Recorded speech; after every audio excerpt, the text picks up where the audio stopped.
శ్రావణం mega sale మీ CMR legacy of జ్యువెలరీలో విఏలో 50% వరకు తగ్గింపు. వివరాలకు సంప్రదించండి. నమస్తే రమ్మగారు. నమస్తే జయ. ఏదైనా మంచి స్టోరీ చెప్పండి రమ్మగారు. ఇల్లరికన్ స్టోరీ చెప్తా. పూర్వం అట ఓ పట్టణానికి చుట్టుపక్కల పల్లెలు ఉండేవిగా. ఒక పల్లెటూరులో శివయ్య గారని ఒక ఆయన ఉండేవాడు. ఈ శివయ్య గారికి జయదేవుడు అని ఒక కొడుకున్నాడు. ఈ స్కూల్లో ప్రాథమిక పాఠశాలలు అవి ఉండేవి. అక్కడ చక్కగా చదువుకున్నాడు. అబ్బాయికి మంచి మార్కులు వచ్చినాయి. బాగా చదువుకుంటే పై చదువులకి పట్నం పంపించాలనుకున్నారు. కానీ వాళ్ళ దగ్గర పెద్ద డబ్బు ఏమీ లేదు. ఈ పిల్లాడు ఏమనుకున్నాడు, ఇంత మటుకు చదివా ఇంకా ఎందుకు, చదువు మానేసి నాన్నకి పని పాటల్లో సహాయం చేయాలని భావించాడు. తండ్రికి ఒప్పుకోలే. ఊళ్ళో వాళ్ళందరూ అనేవాళ్ళు, అబ్బా మీ వాడు ఎంత తెలివిగలవాడో, ఏ చదివితే అది వచ్చేస్తున్న వాడికి, శాస్త్రాలు చదివించాలి, వాడిని అది చదివితే ఉన్నతాధికారి అవుతాడు, ప్రభుత్వాధికారి అవుతాడు, అట్లా అనేవాళ్ళు. మిగిలిన ఏ పిల్లలకి వీడుకున్నంత జ్ఞానం ఉండేది కాదు, ఈ జయదేవుడికున్నంత. అయితే ఆయన ఏమన్నాడు, నాయన నువ్వు మట్టి పిసుకునే పని ఎందుకురా నీకు, నాకంటే చదువు రాలేదు, ఏదో అక్షరాలు వచ్చినాయి, చదువు ఇక్కడున్నా, నీకు బాగా గట్టిగా చదువు వచ్చే లక్షణం ఉంది, దాంట్లోనే నువ్వు ముందుకెళ్దు. కానీ వ్యవసాయానికి ఏముంది, రేపొద్దున ఉద్యోగ విరమణ అయ్యాక ఇక్కడికే రావచ్చు, మన ఊరికేను అని బాగా బతిమలాడాడు. బతిమలాడి ఏం చేశాడు, పొలం తాకట్టు పెట్టి పిల్లవాడిని పై చదువులకి పట్నం పంపారు. ఆ పట్టణంలో ఏదో పెద్ద కళాశాల లాంటిది ఉంది. అందులో ఇంచుమించుగా ప్రప్రథముడుగా నిలిచాడు ఈ అబ్బాయి, ఈ జయదేవుడు. కళాశాల టాపు, ఏమంటారు, కాలేజ్ టాపర్గా ఉన్నాడనమాట. అయితే ఏ కళాశాలలో అయితే ఈ అబ్బాయి చదువుకోవటానికి వెళ్ళాడో దానికి ఈ మేనేజింగ్ ట్రస్టీలు, బోర్డులు, బోర్డంతమంది ఉంటారు కదా జనము. ఆ ఉన్న వాళ్ళల్లో ఒక ఆయన ధనరాజు గారని, ఆయన మంచి ధనవంతుడు. ఆయనకు ఒక్కటే ఒక కూతురు ఉంది. ఆ ఒక కూతురు. సరే, ఈయన ఏమనుకున్నాడు, ఈ కుర్రాడిని చూస్తే ఆయనకి నచ్చింది, పిల్లాడు బాగున్నాడు, మన అమ్మాయికి ఈడైన వాడు, మరి చదువు అయితే బ్రహ్మాండంగా వచ్చింది, వ్యాపారంలో పెడితే ఈ తెలివితేటలకు ఇంకా వ్యాపారం వృద్ధి చెందుతుంది, ఉద్యోగం అయితే వ్యాపారం అయినా చేయించుకోవచ్చు, ఈయనకి పెద్ద పెద్ద వ్యాపారాలు ఉన్నాయి.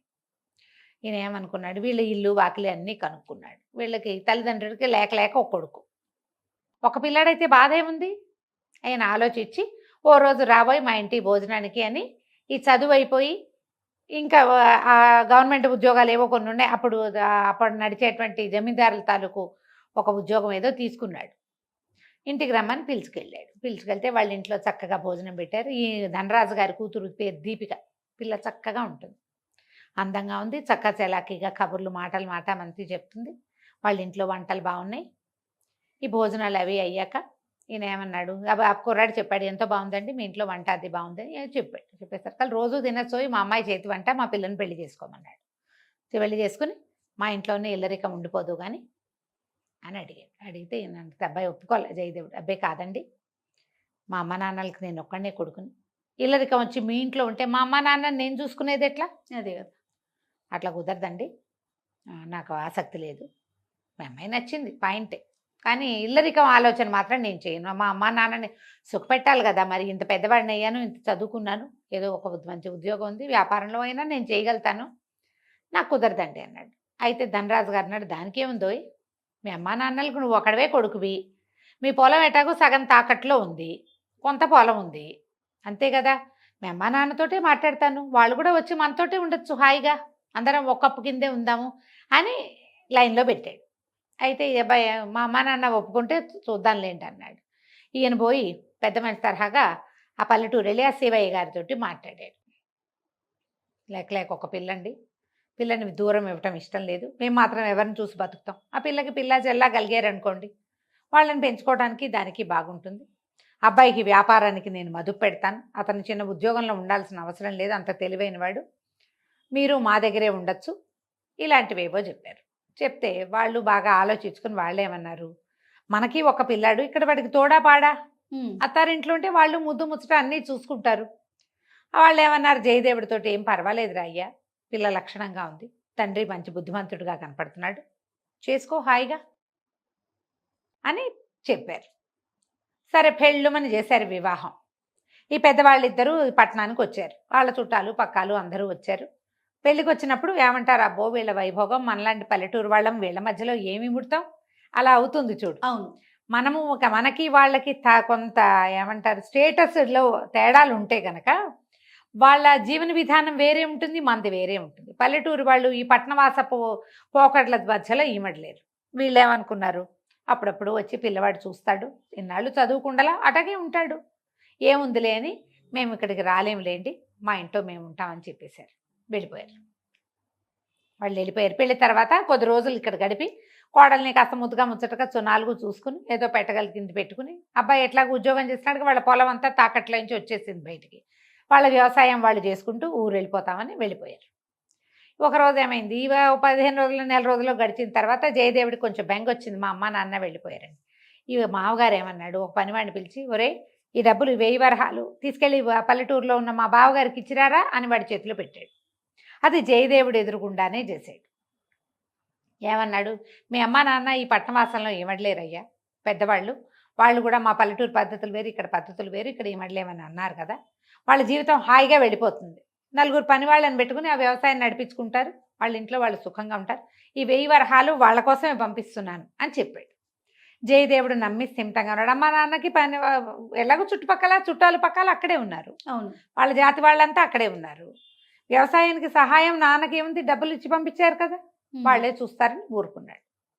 ఒక 8 నెలలో 10 నెలలో గడిచింది. ఉత్తరాలు పత్రాలు నడిచేవి తప్పిస్తే ఎవరో వచ్చిన మనిషి ఒకడు జాబ్ పట్టుకొచ్చేవాడు, మేము కులాసాగా ఉన్నాను నాయన, ఇలాంటివి కనపడేవి.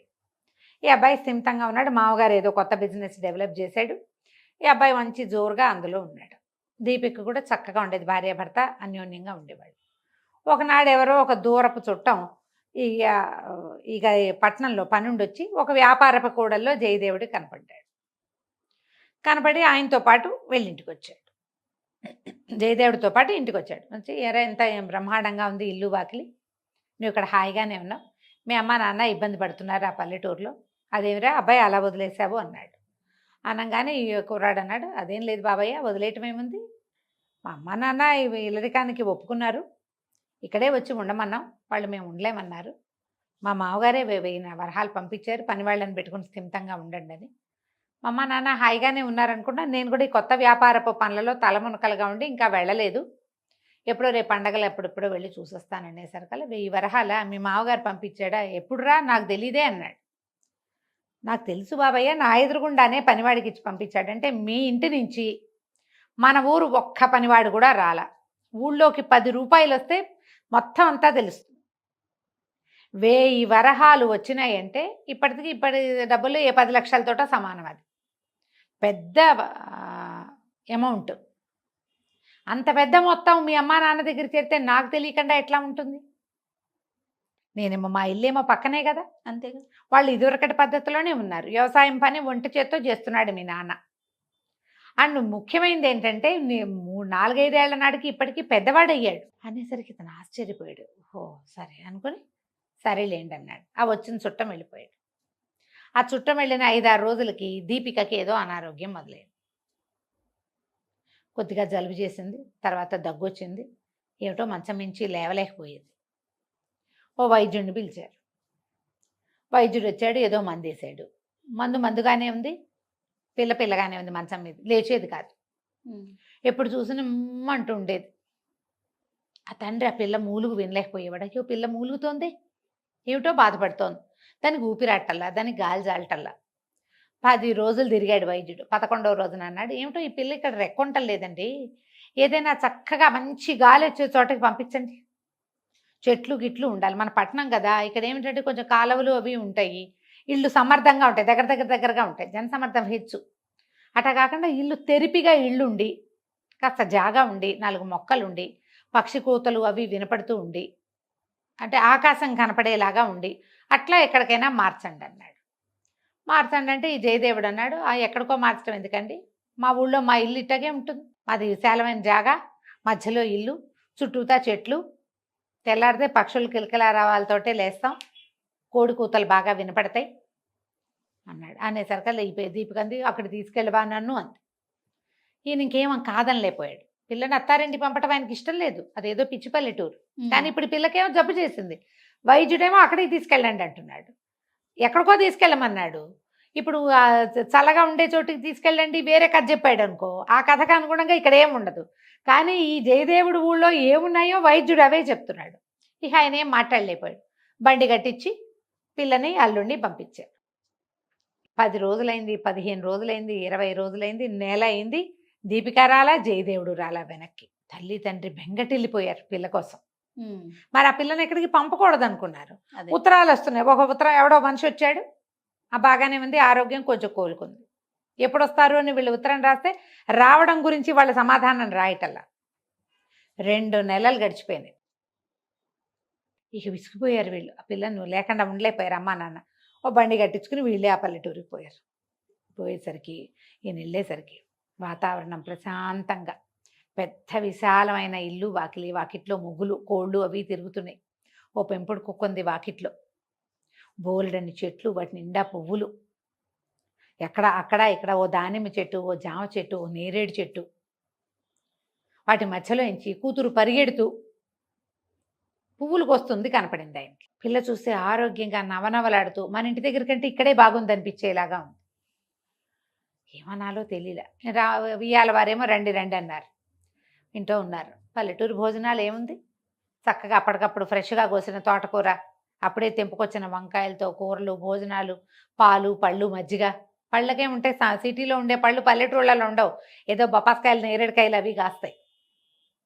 ఇల్లు హాయిగా ప్రశాంతంగా ఉండటం, అత్తామామ ఈ పిల్లల్ని పరమ ముద్దుగా చూస్తున్నారు. ఎండకన్నేరక్కండా పెరిగిన పిల్ల మరి ఇంత దూరం వచ్చిందని. ఒక 3-4 రోజులు పోయాక ఆయనకి సిగ్గేసింది. అమ్మ ఏమంది, అమ్మమ్మ ఎప్పుడు వెళ్ళిపోతాం మేము, ఇంటికి వస్తావా, నువ్వు ఎప్పుడు వస్తావా అని. ఎందుకు నాన్న ఆ ఊర్లో పడి ఉండటం, ఇక్కడే హాయిగా ఉంది కదా, మీరు కూడా ఇక్కడే ఉండండి అనేసింది కూతురు. ఆయన డబ్బులు పంపలా, ఊరికే అల్లుడిని ఉలిపుచ్చుకాలు ఆడాడు అంతే. ఆయన కాస్త మొహమాట పడి అల్లుడిని పక్కకి తీసుకెళ్ళి, బాబు నన్ను క్షమించు, మీ అమ్మా నాన్నని ఉంచుకునే ఉద్దేశం కానీ, మా పిల్లని మీ ఇంటికి కోడలుగా పంపే ఉద్దేశం కానీ నాకు లేవు.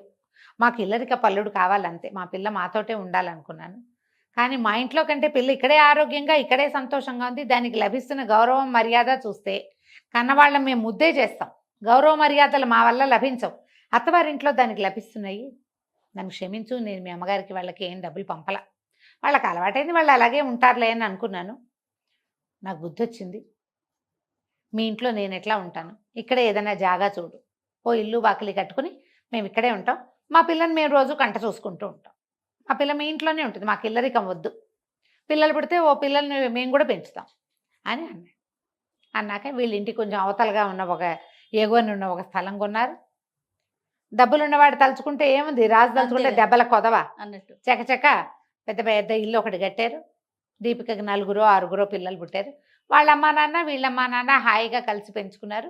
అబ్బాయి అప్పుడు నెలకు ఒకసారి వెళ్ళి వీళ్ళకి ఇల్లు వాకిలి ఉన్నాయిగా, వ్యాపార పనులు చూసుకుని మళ్ళీ వెనక్కి తిరిగి వచ్చేవాడు. హాయిగా ఉన్నారు. పెళ్ళిళ్ళు చేసేటప్పుడు ఆలోచించుకుని చేసుకోవాలి. చూడు ఎంత హాయిగా ఉందో కదా, చాలా కలికంచికి బాగుంది. మనం ఇంటికి. నమస్తే రమ్య గారు. నమస్తే.